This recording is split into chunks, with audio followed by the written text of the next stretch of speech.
Blessed. So the name of this is The Parable of the Hothead. There was a man named Drake who had a wife and three children. Drake was the sole provider for his household. One day, when Jake was driving home from work, a distracted driver ran a red light and T-boned him. Drake and the distracted driver, whose name is Helen, were both uninjured from the car crash. Drake got out of his car, livid, angry, and walked angrily over to Helen, yelling at her. Helen was in tears, apologizing and panicking. Drake only got angrier, and he began to threaten Helen, saying that he will get revenge by suing her, therefore taking her work salary, taking her home away from her, and therefore making her unable to care for her children.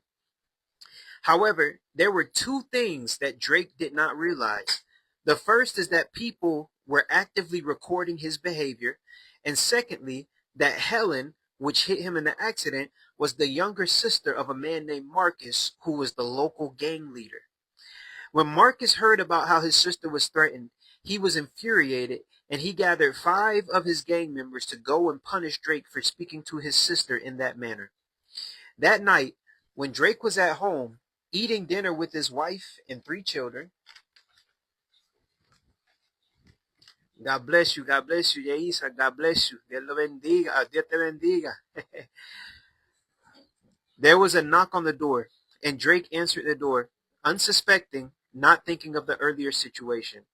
But the 5 gang members grabbed Drake, took him outside, and relentlessly beat him with punches and kicks for 2 minutes. When they were done, they ran away and left Drake in his front yard. When his wife went to check on him, she found him motionless, breathing faintly in his own front yard. And after being examined with many tests in the hospital, Drake was diagnosed with a concussion, skull fractures, broken ribs, and a broken hand. And because Drake was the sole provider for his household, and now him being unable to work for a certain time, he couldn't financially provide for his family.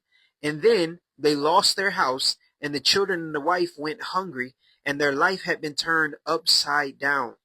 But why? Because one man didn't control his tongue.